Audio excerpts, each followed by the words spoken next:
Luiz Olímpio Teles de Menezes, o pioneiro do espiritismo no Brasil.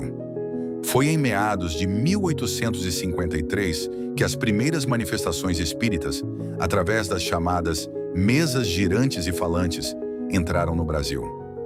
Os singulares fenômenos que então empolgavam a América do Norte, a Europa e parte da Ásia, eclodiram quase que simultaneamente na corte do Rio de Janeiro, no Ceará, em Pernambuco e na Bahia. A obra codificadora de Allan Kardec, publicada a partir de 1857, abriu novos horizontes para a humanidade. E o Brasil, onde era considerável a influência francesa, recebia poucos anos depois os primeiros livros da codificação kardeciana. Os grupos que então se formavam só congregavam umas poucas pessoas, geralmente da intimidade familiar, não dando ensejo à maior divulgação das novas doutrinas. Foi então que um venerável vulto baiano, levado, segundo suas próprias palavras, por um concurso de circunstâncias inexplicáveis, deu o primeiro passo para que o povo igualmente recebesse os ensinos consoladores trazidos pelos Espíritos do Senhor. Referimos-nos a Luiz Olímpio Teles de Menezes, considerado o pioneiro do espiritismo aqui no Brasil. Luiz Olímpio Teles de Menezes nasceu na cidade do Salvador, Bahia, aos 26 de julho de 1825. Era filho do capitão graduado Fernando Luiz Teles de Menezes e de Dona Francisca Umbelina de Figueiredo Menezes. Cedo resolveu seguir a carreira militar, inscrevendo-se no curso de artilharia. Pouco tempo depois, entretanto, deu novo rumo ao seu espírito empreendedor, dedicando-se ao magistério particular e às letras. Por vários anos foi professor de instrução primária e de latim, tendo publicado um compêndio de ortoépia da língua portuguesa. Falava inglês, francês, castelhano e latim. Autodidata por excelência, interessou-se pela estenografia, estudou-a sem mestre e desde logo se revelou hábil nessa arte, sendo convidado para exercê-la na Assembleia Legislativa da Bahia, a cujo serviço permaneceu cerca de 30 anos. Em setembro de 1849, com apenas 24 anos de idade, já casado havia um ano com Dona Ana, Amélia Xavier de Menezes, participou da fundação de A Época Literária, jornal de caráter científico, literário e histórico, publicando ali a sua novela Os Dois Rivais e escrevendo substanciosos editoriais a extravasar seu elevado patriotismo. Durante toda a fase de implantação da doutrina espírita na França, por Allan Kardec, Teles de Menezes manteve relações de amizade com espíritas franceses, tornando-se sócio honorário correspondente da Sociedade Magnética da Itália e filiando-se a várias entidades espíritas e espiritualistas europeias. Em 1866, publicou em Salvador o opúsculo O Espiritismo, Introdução ao Estudo da Doutrina Espirítica, páginas extraídas e traduzidas da 13ª edição francesa, de O Livro dos Espíritos, de Allan Kardec. No prefácio dessa obra, intitulado Lede, Teles de Menezes declarou seu júbilo de ter sido o primeiro na Bahia que, fervorosamente, esposou a doutrina espirítica. Também conseguiu que a livraria Garnier fosse autorizada a traduzir para o português todas as obras de Kardec, ato que fez dele o pioneiro da imprensa espírita no Brasil. Em 28 de setembro de 1865, assinou, juntamente com José Álvares do Amaral e o Dr. Joaquim Carneiro de Campos, um artigo publicado no Diário da Bahia, refutando o trabalho contrário ao espiritismo. O artigo réplica ecoou favoravelmente no espírito dos leitores, chegando ao conhecimento do próprio Allan Kardec, que em sua Revue Spirit, de novembro de 1865, expressou a justa satisfação que lhe ia na alma, projetando-se assim, pela vez primeira, no cenário espírita mundial, o nome do Brasil.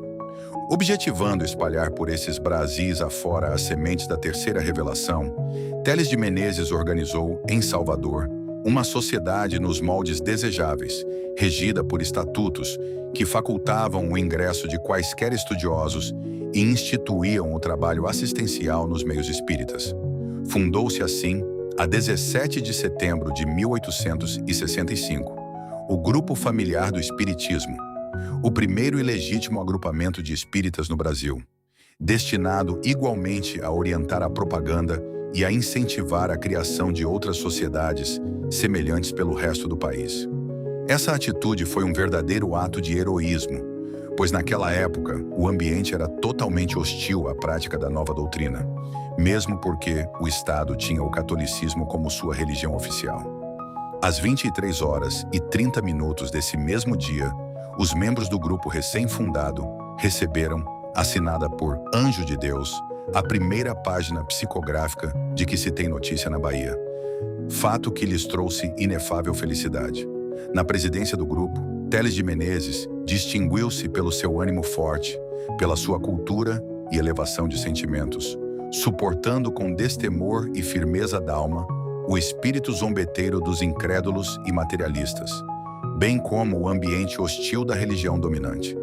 Escreveu Teles de Menezes: o dia 17 de setembro de 1865 marcará uma época feliz em nossa vida, e o deverá também ser nos fastos do espiritismo no Brasil. Além de ter sido o pioneiro na constituição de um centro espírita, Teles de Menezes detém igualmente a primazia de constituir a imprensa espírita no Brasil. Em 8 de março de 1869, no Grêmio dos Estudos Espiríticos da Bahia, anunciou aos confrades ali reunidos que em breve sairia a lume o primeiro número de um jornal que se consagraria exclusivamente aos interesses da doutrina. Em julho de 1869, 3 meses após a desencarnação de Allan Kardec, o primeiro periódico espírita finalmente aparecia no Brasil, o Eco da Além-Túmulo, com o subtítulo Monitor do Espiritismo no Brasil, publicado bimestralmente e impresso na tipografia do Diário da Bahia. A assinatura custava R$9.000 e Teles de Menezes destinava R$1.000 de cada assinatura, vendida para comprar a liberdade de escravas do sexo feminino, de 4 a 7 anos de idade, nascidas no Brasil. O jornal possuía seção dedicada à publicação de mensagens espíritas recebidas por médiuns brasileiros e estrangeiros. Reproduzia artigos traduzidos da Revue Spirit, de Kardec, e contava até com um folhetim, Aurora da Ressurreição, que teve 7 capítulos. A Société Anonyme du Spiritisme, de Paris, agradeceu epistolarmente a Teles de Menezes a remessa do primeiro número, enaltecendo a coragem dos abnegados espíritas do outro lado do Atlântico. E a Revue Spirit, de novembro de 1869, dedicou 4 páginas de apreciação elogiosa ao novo órgão de difusão da doutrina. Defensor intransigente dos princípios espíritas, Teles de Menezes escreveu uma carta aberta ao metropolitano e primaz do Brasil, Dom Manuel Joaquim da Silveira, refutando a pastoral que este publicara sob o título Erros Perniciosos do Espiritismo. A carta teve 2 edições no mesmo ano de lançamento. A segunda precedida de um longo prefácio em que o autor justifica as doutrinas espíritas no atinente à preexistência, reencarnação e manifestação dos espíritos. Essa carta parece ter sido a primeira obra espírita de brasileiro publicada no Brasil. Em 28 de novembro de 1873, os componentes do Grupo Familiar do Espiritismo constituíram-se em sociedade científica com o nome de Associação Espirítica Brasileira, tomando por base a doutrina contida em O Livro dos Espíritos e em O Livro dos Médiuns, ambos de Allan Kardec. A novel associação tinha como fins o desenvolvimento moral e intelectual do homem nas largas bases que cria a filosofia espirítica e a exemplificação do sublime e celestial preceito da caridade cristã, salientando-se que uma de suas divisas proclamava: fora da caridade não há salvação. Teles de Menezes foi seu primeiro presidente e, pouco depois, ganhou o título de presidente honorário. Diligente paladino dos ideais espíritas, Teles de Menezes jamais se excedeu, conservando sempre uma linguagem nobre e serena nos seus arrazoados doutrinários. Era sócio de muitas associações espíritas da Europa e mantinha permanentes contatos epistolares com distintos confrades, daqui e da além-mar. Colaborou no Diário da Bahia, o primeiro órgão da imprensa brasileira que acolheu em suas colunas artigos em favor do espiritismo. no Jornal da Bahia, no Interesse Público e em outros periódicos de Salvador. Exerceu as funções de oficial da Biblioteca Pública da Bahia e reformou-se como tenente-coronel do Estado-Maior do Comando Superior da Guarda Nacional.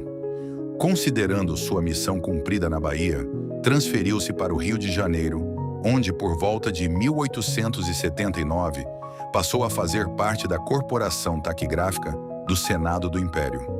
Em 1885, fez editar no Rio de Janeiro o seu Manual de Estenografia Brasiliense, fruto da experiência de longos anos e do estudo comparativo de alguns métodos estenográficos publicados na Europa, dedicando a obra ao velho amigo, senador Manuel Pinto de Souza Dantas. Uma nefrite crônica afastou-o do serviço por volta de 1892. O dirigente da seção taquigráfica do Senado garantiu-lhe espontaneamente uma pensão que ajudava o velho casal Menezes. Luiz Olímpio Teles de Menezes desencarnou às 22h40 do dia 16 de março de 1893, na Rua Barão de São Félix, número 165, no Rio de Janeiro, com cerca de 68 anos de idade. Desencarnou em pobreza extrema, sendo seu enterro realizado no cemitério de São Francisco Xavier, a expensas de 2 colegas taquígrafos que lhe prestaram os melhores serviços de amizade. O reformador de 1º de abril de 1893 encerrou seu necrológio com as seguintes palavras: era um caráter digno de todo o apreço pela sua cultura e elevação de sentimentos, apurados por uma longa série de infortúnios que soube sempre suportar com honra e grandeza d'alma. 3 grandes enciclopédias, a de Maximiano Lemos, a publicada por W. M. Jackson, e a grande enciclopédia Delta Larousse, seguindo o exemplo do Dicionário Bibliográfico Brasileiro, de Sacramento Blake, incluíram em suas páginas uma síntese biográfica de Luiz Olímpio.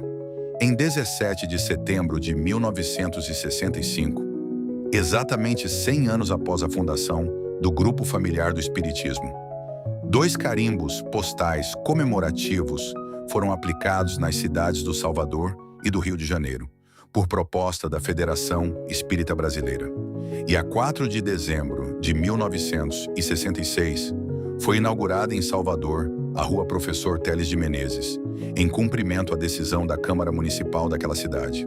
O nome e os feitos dessa figura apostolar de pioneiro, exemplo de tenacidade e fortaleza, conservar-se-ão indeléveis nos anais da história do Espiritismo no Brasil.